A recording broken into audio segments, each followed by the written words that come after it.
Bonjour à tous et merci de votre fidélité à la télévision catholique Ecclesia TV.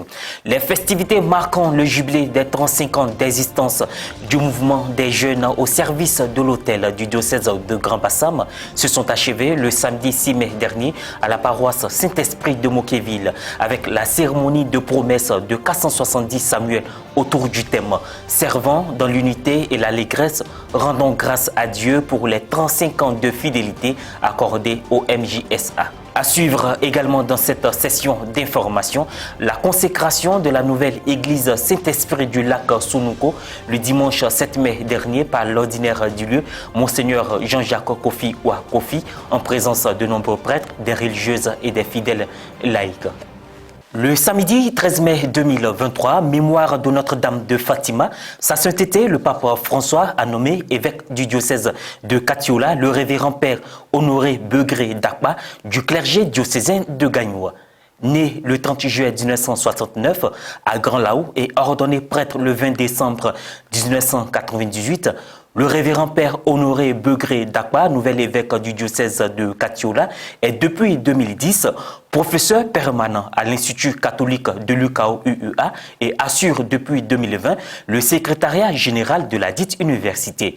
Nous y reviendrons dans nos prochaines éditions. Diocèse de Grand Bassam, le mouvement des jeunes au service de l'autel a célébré le samedi 6 mai dernier l'apothéose de son jubilé de rubis au cours d'une messe d'action de grâce à la paroisse Saint-Esprit de Moquéville. Un reportage de Frédéric Monet commenté par Morel Pouty.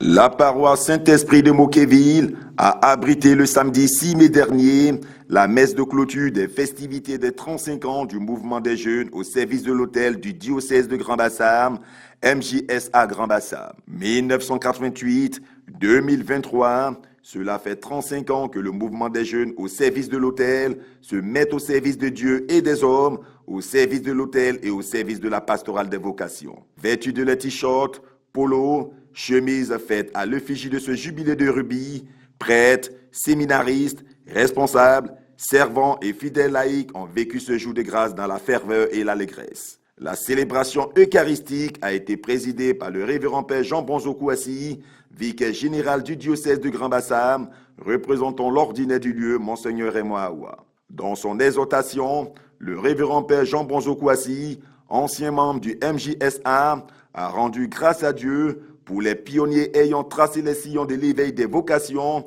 et a encouragé les aumôniers et responsables à continuer dans cette lancée. En outre, au jubilé marquant leur entrée solennelle et définitive dans le MJSA, il les a invités à être des missionnaires. Je vous montre que quand on veut être missionnaire, ce n'est pas les œuvres. Et nos œuvres, c'est ça, le travail. Quand tu travailles bien en classe, quand on dit, mais pourquoi tu travailles bien comme ça? Tu dis, parce que je suis servant de messe. Je voudrais vraiment vous encourager à être fier d'être servant. Parce que quand je vous vois, je ne vois pas seulement que des futurs prêtres.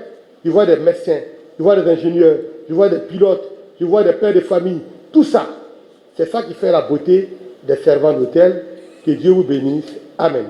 Après l'homélie prononcée, ont suivi d'autres rites qui ont ponctué l'Eucharistie, à savoir la prononciation de la promesse solennelle de 470 nouveaux aspirants au service de l'autel, le dépôt des votives exécuté par les membres des différentes générations, la remise des diplômes en guise de reconnaissance des dirigeants qui se sont succédés à la tête du mouvement, puis la série des allocutions.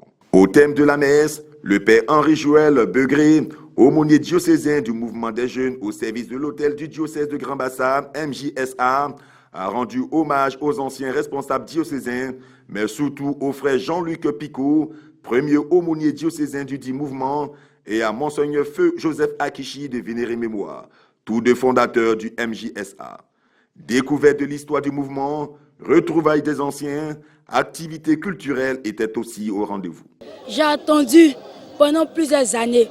Aujourd'hui, c'est mon jour de chance. Je vais servir. Je suis content. Aujourd'hui, 35 années après, nous pouvons dire merci au Seigneur. Merci pour cette belle célébration qui nous a permis de vivre. Merci pour tous ces enfants qui font don de leur intelligence, don de leur jeunesse, don de leur santé au Seigneur. C'est toujours dans la même marche. De 16 à 40 ans, notre mouvement a 35 ans.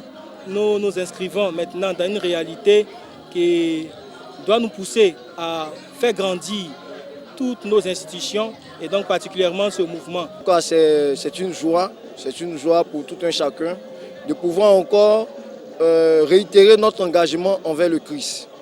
Et je tenais encore à remercier toute l'équipe, tout mon comité d'organisation d'avoir permis la réalisation de cette activité. Son Excellence Monseigneur Jean-Jacques Kofi Ouakofi, évêque du diocèse de San Pedro, a procédé le dimanche 7 mai dernier à la consécration de la nouvelle église Saint-Esprit du lac Sonouko.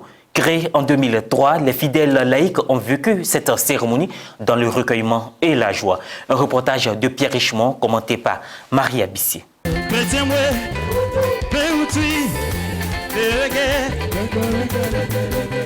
Paroisse Saint-Esprit du lac Sonouko, dans le diocèse de San Pedro en Côte d'Ivoire.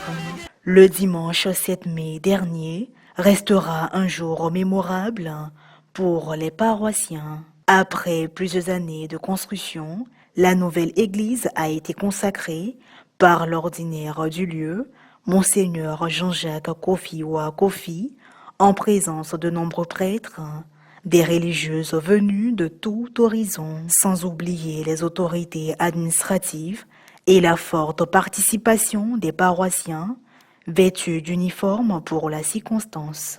Après le mot d'accueil et de reconnaissance à Dieu, donné par le Père curé, le révérend Père Henri Ouedraogo, Monseigneur Jean-Jacques Kofi Ouakofi, dans le rite de purification, a béni les murs de l'église, les sièges de présidence, les ambons.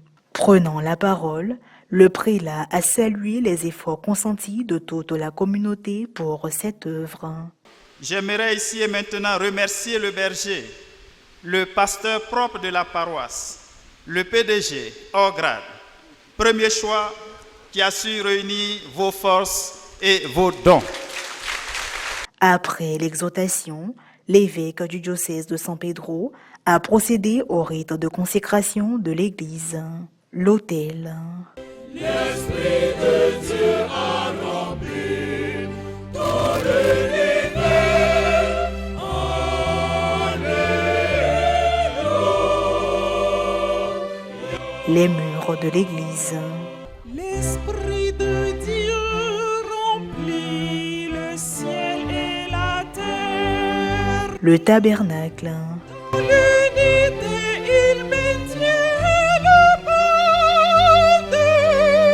S'en est suivi les différentes étapes lors de la messe de consécration, à savoir la communion, la lecture de l'acte de dédicace de la nouvelle église. Un vibrant hommage a été fait au Père Pavel, premier curé de la paroisse Saint-Esprit du lac Sonouko, dans le diocèse de San Pedro. Alors, paroissiens et paroissiens, chers invités, appréciez le Père Pavel. Est-ce que vous le reconnaissez encore? Je me réjouis parce qu'aujourd'hui, avec cette construction-là, ça veut dire que nous tous, nous sommes appelés à prendre notre église en charge. Ne pas compter sur quelqu'un. Nous-mêmes, on peut compter sur nous-mêmes. Nous disons merci à notre Père évêque, nous disons merci au Père Henri Ouedraogo, le curé de cette paroisse, qui nous a associés tant bien que mal à la réalisation de cette belle œuvre. Aujourd'hui, c'est une grande joie pour moi de voir la réalisation du projet qui a commencé il y a si longtemps. Et j'ai été un élément essentiel aussi dans la réussite de cette paroisse, avec mes vicaires, en concevant le plan de cette église qui vient d'être vraiment consacrée. Vraiment, c'est une grande joie pour moi encore. Et je dis merci encore à notre Père évêque et surtout au curé, au nouveau curé, le Père Henri. Et je dis encore merci à tous les paroissiens de cette paroisse. En tant que premier responsable des travaux, nous avons pu faire la fête pour le premier coup de pioche, la fête pour pouvoir faire la première pierre, implanter le bâtiment sur le site qui avait été préparé en avance par le Père Pavel, suivi les premiers travaux jusqu'à l'achèvement. Et c'est une action de grâce que je voulais dire au Seigneur pour tout ce qu'il a pu permettre de faire pour cette paroisse-là. Comme on le dit, le bâtiment est sorti de terre, le plus dur reste aussi à venir, l'entretien. Mais avec la grâce de Dieu, on pense bien que cela est possible. Fin de cette édition, merci de l'avoir suivi, merci de rester sur Ecclésia TV. Que Dieu nous bénisse.